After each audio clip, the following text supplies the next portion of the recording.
أكتر جملة أصحاب الأرانب الجداد بيقولوها: جبت أرنب من كذا يوم بس هو طول الوقت مستخبي وخايف ومش عايز يلعب معايا. والحقيقة إن ده طبيعي جدا في البداية. الأرنب في الطبيعة عبارة عن حيوان فريسة، والغريزة الأساسية عنده هي الخوف والحذر. لو حاولت تشيله أو تجري وراه وهو لسه خايف ومش متعود على المكان الجديد، النتيجة هتكون إنه هيبعد ويخاف أكتر. الموضوع مش إن الأرنب مش بيحبك، لكن ببساطة ليه لغة مختلفة خالص. علشان تفهم لغة الأرنب بتاعك لازم تبدأ من فكرة بسيطة: الأمان بيساوي الحب. لو الأرنب حاسس معاك بالأمان، هو كده هيفهم إنك بتحبه. وكل حاجة هنتكلم عنها النهاردة هتدور حوالين النقطة دي. الخطوة الأولى: شارك مساحة الأرنب من غير ضغط. جرب تقعد على الأرض جنب الأرنب من غير ما تحاول تمسكه أو تجبره على حاجة. وجودك الهادي كفاية يخليه يحس إنك جزء من البيئة بتاعته. اديله فرصة يكون على طبيعته حواليك. اتفرج عليه وهو بياكل أو يلعب أو يستكشف المكان اللي هو فيه. ممكن كمان تعمله ألعاب بسيطة من الكرتون أو الخشب علشان يتفاعل معاها وتشاركوا بيها.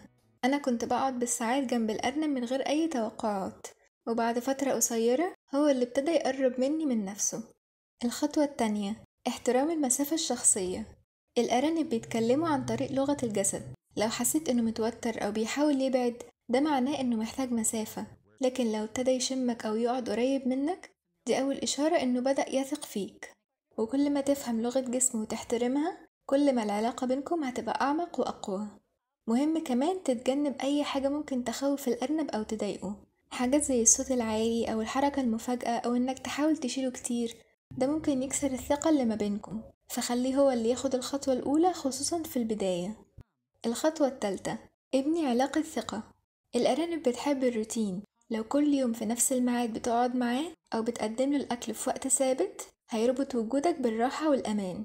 حتى صوتك مهم، اتكلم معاه بنفس النبرة الهادية، وهو بعد فترة هيميز صوتك ويطمن. الخطوة الرابعة: المكافأة في اللحظة الصح. لما الأرنب يقرب منك من نفسه، ده الوقت المناسب للمكافأة. اديله بإيدك مكافأة من الأكل اللي بيحبه زي الجزر أو الفاكهة، ومع الوقت هتلاحظ إنه مش بس بيقرب، لكن ابتدى يوريك حبه. ممكن يقعد جنبك أو يلمس رجلك بأنفه أو دقنه، أو حتى ينام مطمن جنبك. الخطوة الخامسة: اللمس. بعد ما الأرنب يتعود عليك ويبطل خوف، تيجي خطوة اللمس. الأرانب بيظهروا حبهم لبعض عن طريق تنظيف بعض بلسانهم، فلما تطبطب على الأرنب بهدوء خصوصا حوالين راسه أو وشه، هو هيفهم ده كأنك بتعامله زي أرنب تاني بيهتم بيه. ومع الوقت هتتفاجئ إنه ممكن كمان يردلك الجميل بإنه يلحس إيدك. أما إنك تمسك الأرنب أو تشيله، فده مش بس تعبير عن الحب، لكن ضروري جدا.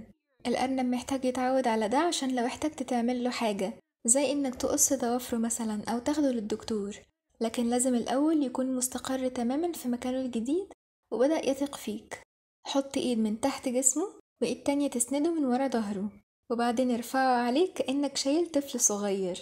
لو حسيت إنه متضايق، نزله بهدوء وزود المدة كل مرة بالتدريج.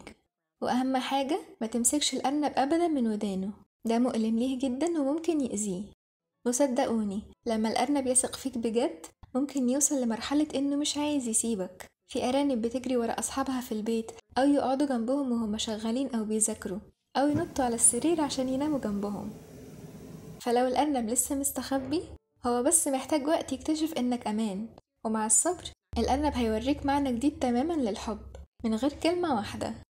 تابعوني عشان تعرفوا كل حاجة عن تربية الأرانب كحيوانات أليفة.